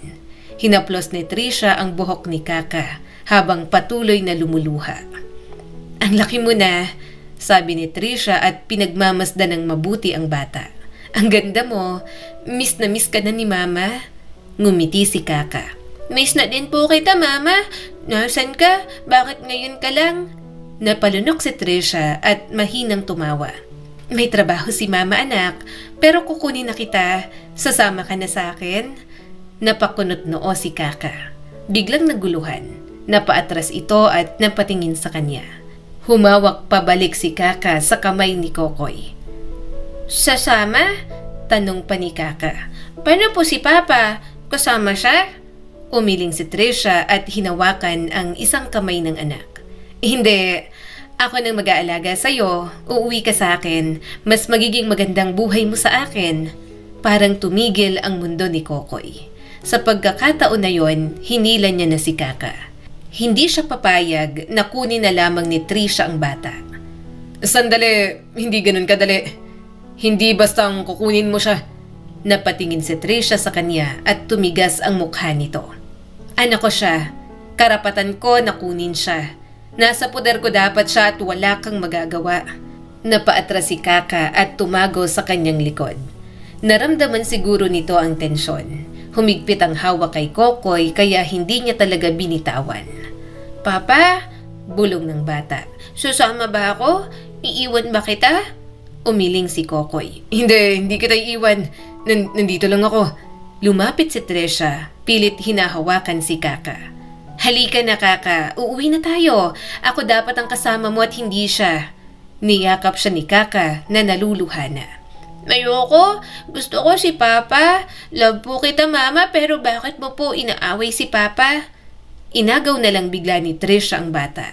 Sa rahas ng hila, napaiyak na lang si Kaka at mas mahigpit na yumakap sa kanya. Papa! Huwag mo siyang pilitin, mariing sabi ni Kokoy. Ano ba, Trisha? Natatakot siya. Hindi ka pwedeng ganito. Napataas ang boses ni Trisha. Kukunin ko siya. Magpa-file ako ng kaso kapag hindi mo siya binigay sa akin. Hindi mo siya pwedeng itago at ipagdamot. Akin siya. Anak ko si Kaka. Nanginginig ang kamay ni Kokoy. Ako ang nagpalaki. Ako ang ama niya. Hindi mo siya basta kukunin. Napatawa si Trisha ng mapait at biglang sumigaw. Hindi naman ikaw ang ama niya. Hindi mo siya anak. Hindi ikaw ang totoong ama. Nagsinungaling ako sa'yo. Kaya wag mo nang ipagdamot ang anak ko dahil wala kang karapatan. Kahit isang patak ng dugo mo, walang nananalaytay kay Kaka. Kaya bitiwan mo siya at ibigay mo sa akin. Parang nabingi si Kokoy. Hindi siya makagalaw. Gumuho ang mundo niya. Si Kaka naman umiyak ng napakalakas. Papa! Iyak ng bata. Ano po yun? Ano pong sinasabi ni Mama? Hindi ka po ang papa ko? Oo! Si Trisha ang walang pakundangang sumagot. Hindi mo siya tatay, kaya wag mo siyang tawaging papa. Hindi siyang papa mo, kaya sumama ka na sa akin. Ako ang mama mo, kaya ako ang may mas karapatan at magpapalaki sa'yo. Gulat na gulat si Kaka sa mga sinigaw ni Trisha. Sunod-sunod na tumulo ang mga luha nito habang parang pigil ang hininga. Napaatras naman si Kokoy. Nanlalambot ang tuhod niya at hindi makapagsalita. Hindi ikaw ang ama niya, ulit ni Trisha. Iniwan kita noon. Hindi mo siya anak. Pasensya na kung inuto kita. Desperado lang ako at walang mapag-iwanan sa anak ko. Pero ngayon sinasabi ko ng totoo. Hindi ikaw ang ama ng anak ko, kaya wala kang responsibilidad sa kanya. Ako lang ang may karapatan kay Kaka. Napahawak si Kokoy sa ulo. Magulo ang isip niya at hindi niya matanggap. Hindi pwede. Ako ang nagpalaki. Ako ang nag-alaga. Umiyak si Kaka ng malakas at paulit-ulit. Papa! Papa, ayoko! Ikaw ang papa ko! Ikaw lang! Sumigaw si Trisha at sinubukang hilahin ang bata. Pero agad na nagpumiglas si Kaka. Hindi siyang ama mo! Makinig ka nga sa akin! Ako ang mama mo! Sumama ka na! Ayoko! Ayoko! Bulalas ni Kaka habang mahigpit ang yakap sa ama. Hindi na nakapagpigil si Jonah. Lumapit ito at marahas na hinila si Trisha. Pagkaharap, malakas nitong sinampal ang ina ni Kaka. Anong karapatan mong paghiwalayin ng mag-ama? Sigaw ni Jonah. Ayaw sa'yo ng bata. Bakit mo pinipilit? Iniwan mo sila. Ngayon sasabihin mo, hindi niya anak? Manggagamit ka na nga. Wala ka pang konsensya. Napahawak si Trisha sa pisngi nito. Huwag kang makikisawsaw dito. Pero galit na rin si Jonah. Nasaan ka nung nagkakasakit si Kaka? Nasaan ka nung umiiyak siya gabi-gabi? Ang daming naging paghihirap at sakripisyo ni Kokoy para kay Kaka. Kasi sinabi mo na anak niyang bata. Tapos ngayon, babalik at sisirain ang magandang pagsasama ng mag-ama? Anong klase kang babae? Anong klase kang ina?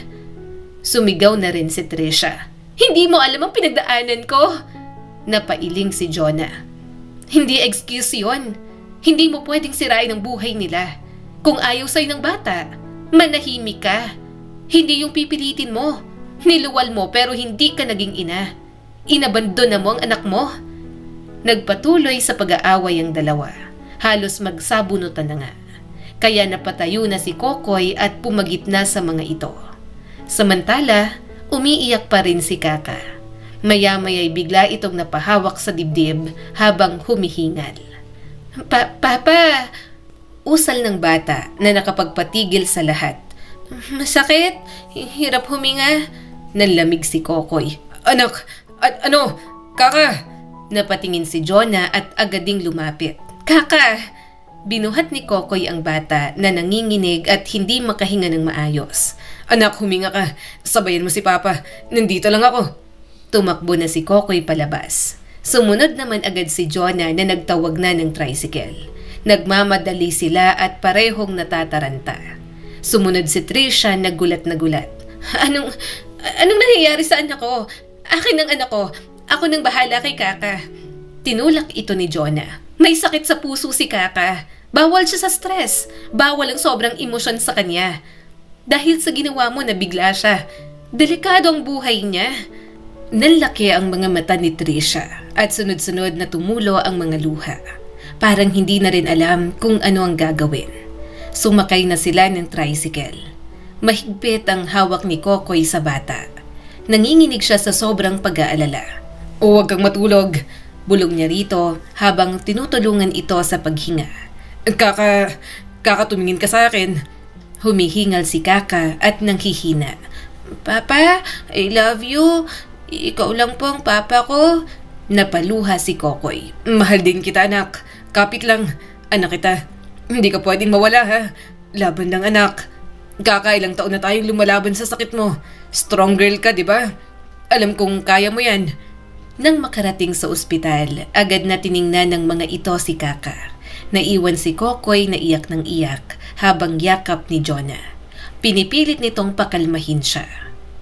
Tahimik ang hallway ng ospital. Nakaupo na lang si Kokoy habang nanginginig ang kamay. Maya-maya'y lumabas ang doktor. Mabigat ang mukha nito habang papalapit sa kanila.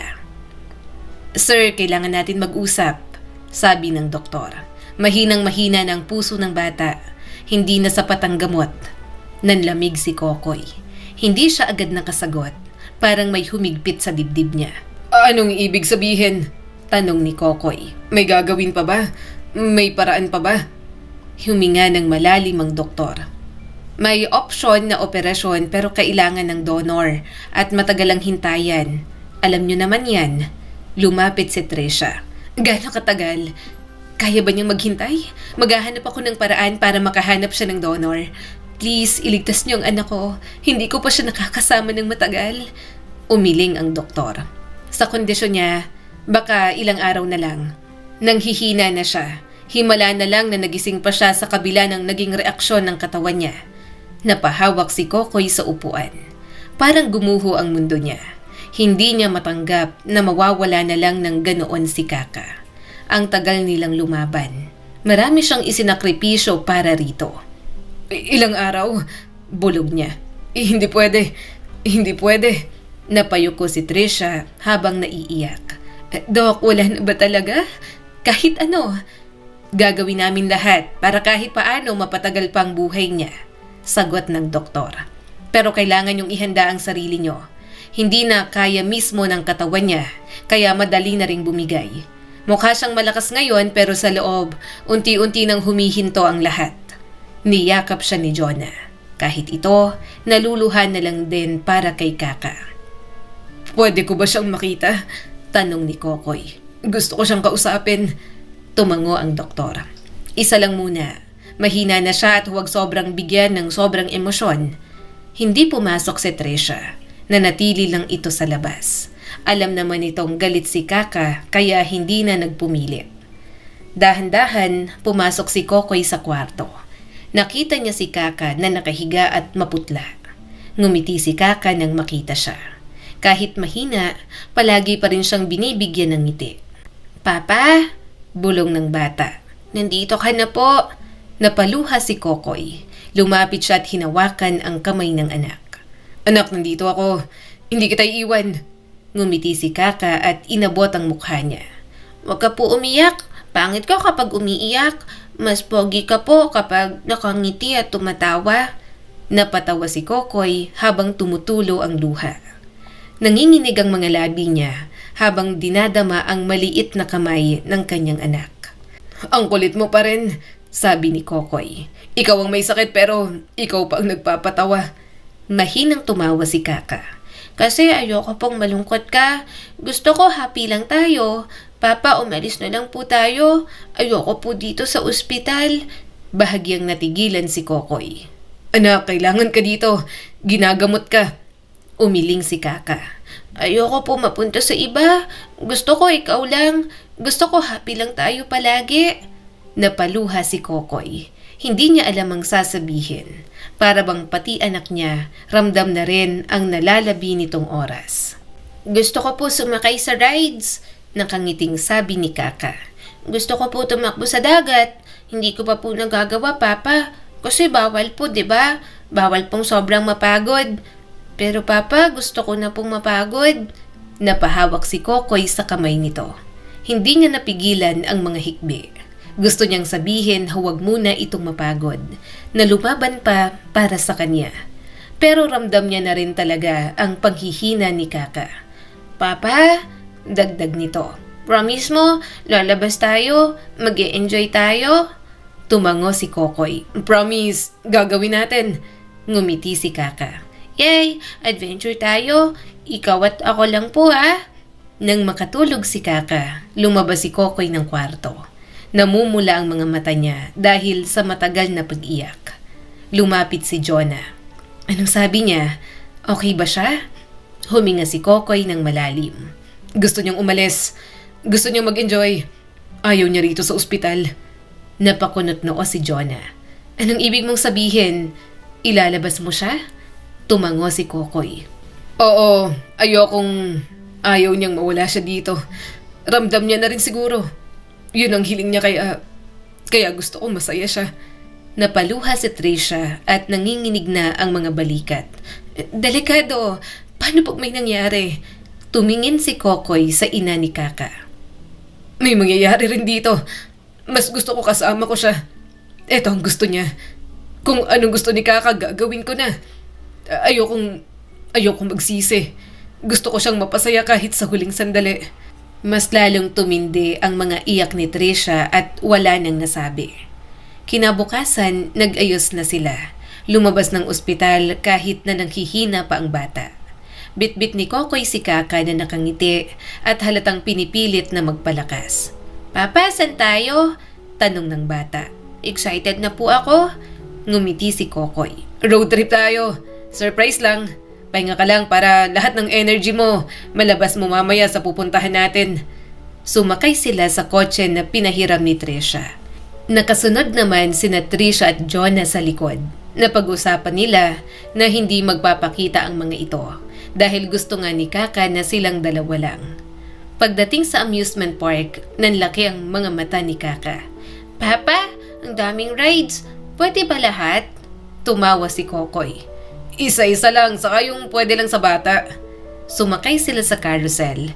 Mahigpit ang yakap ni Kaka at kitang-kita ang saya nito. Sumakay din sila sa Ferris wheel at iba't iba pang rides. "Ang ganda po," bulong ni Kaka. "Gusto ko po dito na lang tayo." Nagtawanan sila. Kumain ng cotton candy at hotdog na gusto nitong kainin noon pa man. Pero bawal.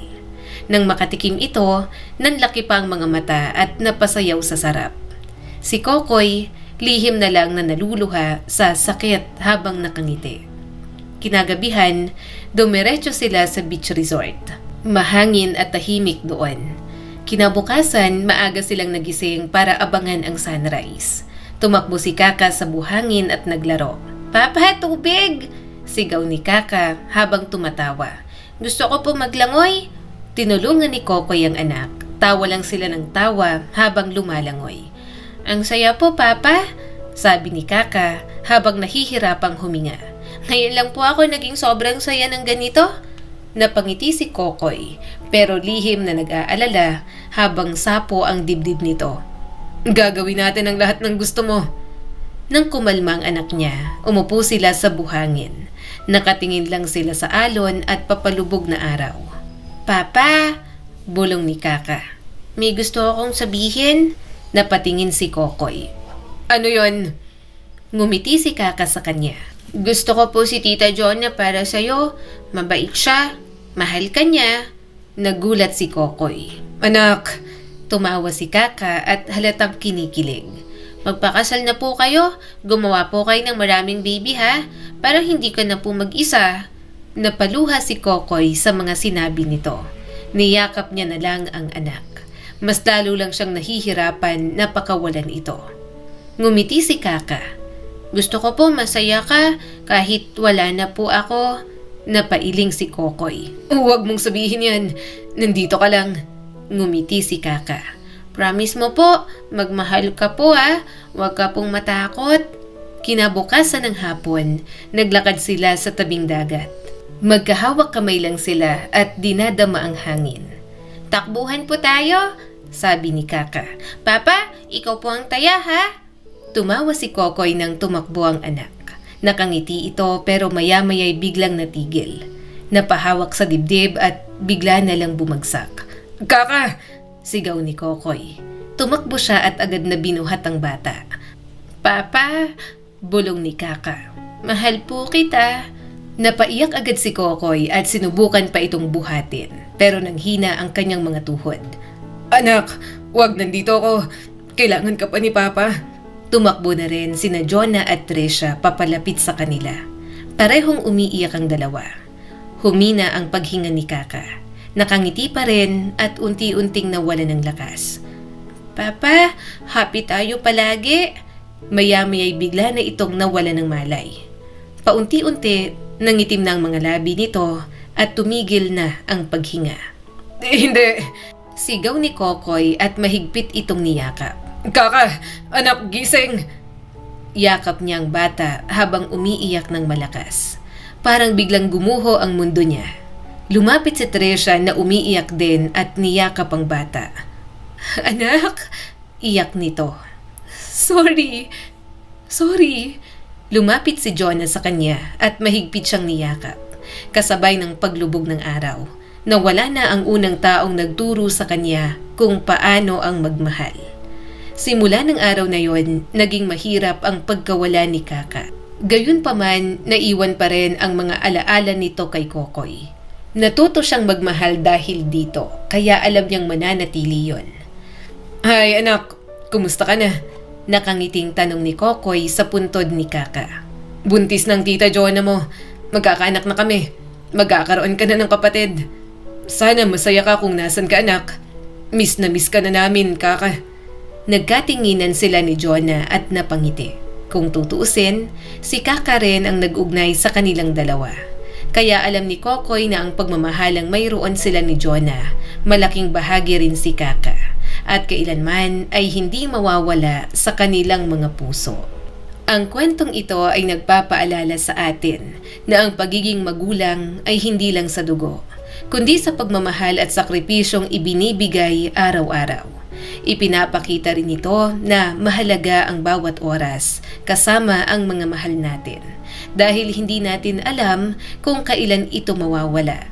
Tinuturuan tayo ng kwentong ito na magmahal habang may pagkakataon at pahalagahan ang maliliit na sandaling nagbibigay sa atin ng tunay na saya. Muli, ako po si Skylar Guro at sana ay may bago na naman kayong natutunan sa kwento natin ngayon. Maraming salamat po.